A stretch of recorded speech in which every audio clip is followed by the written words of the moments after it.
Bom dia para mais um grupo desse canal. Agradecemos ao Mestre Jesus pela oportunidade de vida, por estarmos aqui novamente e poder transmitir algo que seja pertinente a cada um de nós. Que assim seja, graças a Deus. Hoje o tema é o advento do Espiritismo, a terceira revelação. Que a primeira, nos vídeos anteriores, falou de Moisés, a primeira revelação, e a segunda de Jesus. Moisés de uma forma mais despótica, de uma lei que rege, e Jesus de uma forma mais persuasiva. Já a terceira, que é o advento do Espiritismo, não é um ser. Primeiro são os desencarnados espalhados no mundo. No livro do Consolador de Chico Xavier pelo Espírito de Emmanuel, faz a pergunta: devemos reconhecer no Espiritismo o cristianismo redivivo? O Espiritismo evangélico é o Consolador prometido por Jesus, que pela voz dos seres redimidos espalha as luzes divinas por toda a terra, restabelecendo a verdade e levantando o véu que cobre os ensinamentos no sua feição de cristianismo redivivo, a fim de que os homens despertem para a era grandiosa da compreensão espiritual com Cristo. Vamos contextualizar a época. No século XIX, vivíamos o encaminhamento do iluminismo, que pregava a liberdade do homem, com Isaac Newton, com Renan Descartes, com Baruch Spinoza, Francis Bacon, tantos filósofos que contribuíram, que Voltaire, que falava da democracia, da liberdade. Anteriormente, da Idade Média, do fim da Idade Média, vivíamos a opressão, a falta de liberdade no pensar. René Descartes, um filósofo matemático, ele questiona sobre as questões, ou Galilei, que com telescópio vê a Terra, os astros, e vê que a Terra é redonda. Começa a ciência a ter uma fundamentação lógica, que verdades não existem.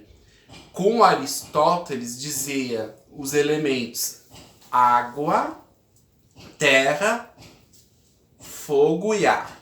E o éter, que é o quinto, que o céu é perfeito. Com Galilei, ele vê que a lua tem cratera, então é imperfeito. Mas devido à Igreja Católica, que dominava o conhecimento, impediam a liberdade. Com o iluminismo e com o surgimento do Espiritismo, o próprio Jesus prometeu que o Espírito esclareceria, que traria esclarecimento religioso, científico e filosófico.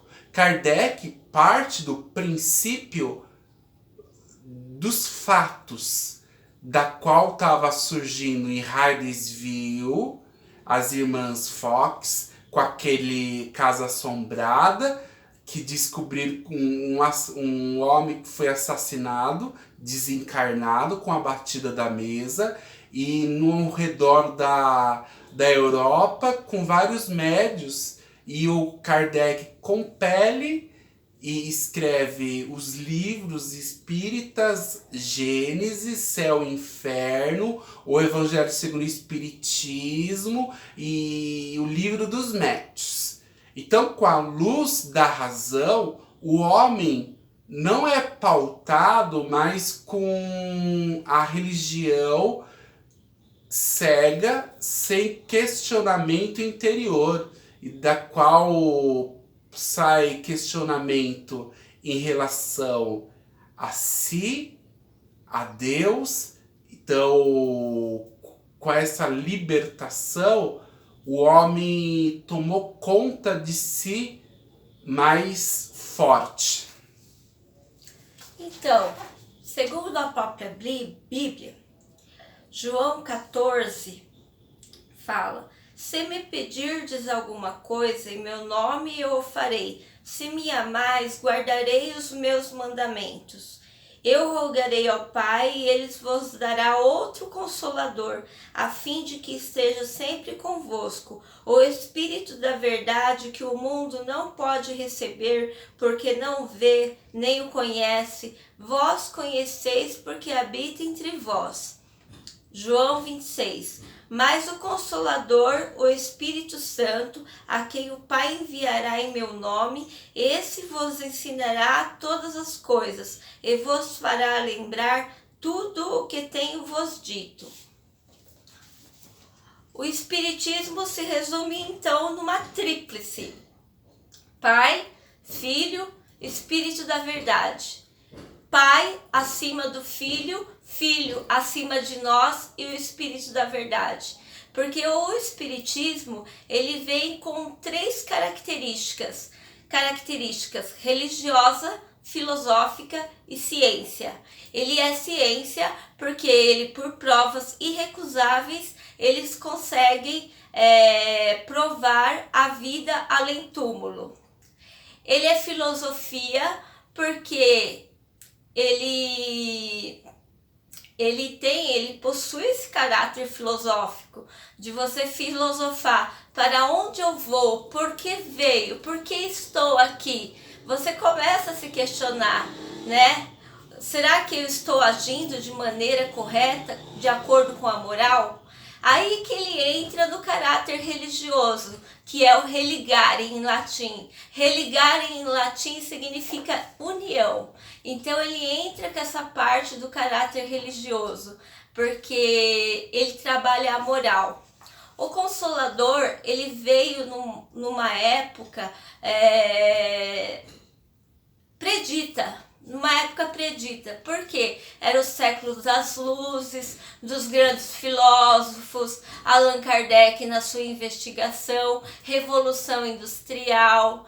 Então, esse vídeo é destinado ao Consolador, porque a gente já gravou vídeos, eu falei um pouco do Consolador no último vídeo, só que esse vídeo canaliza mais o Consolador, que é o Espiritismo. Ou seja, nós estamos aqui para nos questionar, para nos filosofar, para termos uma religião de moral e saber para onde vamos depois da morte, que a alma é imortal, o espírito é imortal. Então aqui, os princípios morais: ouçam para quem tem ouvidos para dizer. Vem trazer o Consolador para todos aqueles que sofrem.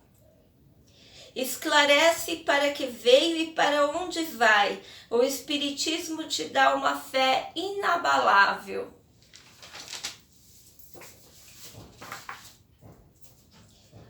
Irradia luzes divinas sobre a terra, Emmanuel. Há muitas moradas na casa de meu Pai. Há muitas moradas na casa de meu Pai. Porque senão assim, eu não sou deste mundo, ele fala. Eu não sou deste mundo, vós sois. Então, há muitas moradas na casa de meu Pai, que são moradas espirituais, talvez em Marte, em Júpiter, em outros países, em outros planetas, mas que há muitas moradas na casa de meu pai.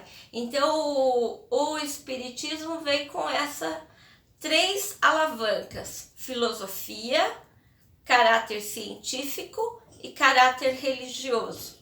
Quer falar mais um pouco? A religião e a ciência, conforme o Consolador, pelo Espírito de Emmanuel, no livro, na definição, antes dos capítulos, fala que a religião e a ciência vinculam a Terra. É a intelectualidade no seu aperfeiçoamento. Já a religião são os sentimentos que tenta constituir a restauração do Evangelho de Jesus Cristo, estabelecendo a renovação definitiva do homem para a grandeza do seu imenso futuro espiritual, conforme ela diz, tem o sentido moral, de reforma íntima, de viver o Evangelho de Cristo, como nesse Evangelho capítulo 14 de João, que fala tanto do amor. Se me amais, respeitareis os meus mandamentos. Então, Jesus Jesus pede para que amais. Mas devido à história e à evolução, o homem não estava preparado de entender literalmente o que Jesus disse, porque ele diz que futuramente compreenderia. Devido à história, à opressão de Roma, da Igreja Romana, com a sua autoridade absoluta, que não era questionado, não vivia os direitos fundamentais do homem, como hoje a democracia, a liberdade do voto, a homossexualidade, o direito que todos os brasileiros têm, que só seria compreendido no século XIX. Foi que coincidiu, o espírito da verdade veio. E Allan Kardec veio com essa missão. Ele nasceu no ano que o Napoleão foi coroado imperador da França. E se nós formos observar, quando Nicodemos, um doutor da lei, foi falar com Jesus Cristo falou para ele: só poderá ver os reinos do céu aquele que nascer de novo. E Nicodemos não entendeu, ele falou: como um ser tão velho pode nascer de novo? Aí Jesus falou da água e do Espírito. Aí a gente raciocina, né? Quando a mulher está grávida, a primeira coisa que acontece, quando ela vai ganhar neném, não estoura a bolsa d'água? Então é da água e do Espírito. E naquela época Nicodemos não tinha subsídio para entender esse tipo de coisa. Ele questiona Cristo, né? Mas como um velho. Só que Cristo não pode revelar também todos os mistérios, porque só com o passar do tempo que as pessoas vão começar a entender, a visualizar daquela forma, né? Então é isso, essa parte da encarnação. E Haroldo Dutra também fala sobre isso. Haroldo Dutra fala da água e do Espírito. E a ressurreição e a reencarnação. A ressurreição, Haroldo Dutra, ele cita que a reencarnação é quando vamos nascendo, vamos renascendo num mundo melhor. E Haroldo Dutra fala que a ressurreição é a coroação, quando você já está no estado puro. Aí em Gênesis, no capítulo 1, no item 50, fala: a terceira revelação veio numa época de emancipação e de maturidade intelectual, onde a inteligência desenvolvida não pode reduzir-se a um papel passivo, onde o homem não aceita nada cegamente, mas quer ver onde é conduzido, saber o porquê e como de cada coisa devia ser ao mesmo tempo. o produto de um ensinamento e um fruto do trabalho de pesquisa do livre exame. Os espíritos não ensinam senão exatamente necessário para colocar sobre o caminho da verdade. Abstém-se de revelar que o homem pode encontrar por si mesmo, deixando o cuidado de discutir, de controlar, de tudo submeter ao cadinho da razão, deixando ou mesmo frequentemente adquirir experiência às suas custas. Dão-lhe o princípio, os materiais, cabe utilizar deles o proveito e pô-los em prática. É a fé cega, né? Você vai ter uma fé cega ou uma fé reveladora, né? Uma fé de princípios pensantes, né? O que ele acabou de falar foi que o Espiritismo, o Consolador, veio no momento certo em que era possível o entendimento entre os teólogos, né? Os filósofos, né? No caso, pode falar. Os médios, o Allan Kardec, que trabalhou com um trabalho intenso, que não foi fácil, mas conseguiu uma obra belíssima, o Pentateuco do Espiritismo. Vamos encerrar? Vamos. Pode fazer a oração. Jesus, obrigado por essa manhã tão bela que tu nos presenteia com seu amor, com suas graças, da qual bebemos da fonte da sua misericórdia, do seu amor. Possamos sempre cumprir os seus mandamentos em toda circunstância, porque somos filhos de um Pai muito benigno, muito misericordioso, que estende o amor por todos os seus filhos. Assim seja, graças a Deus. E um bom dia a todos. Bom dia.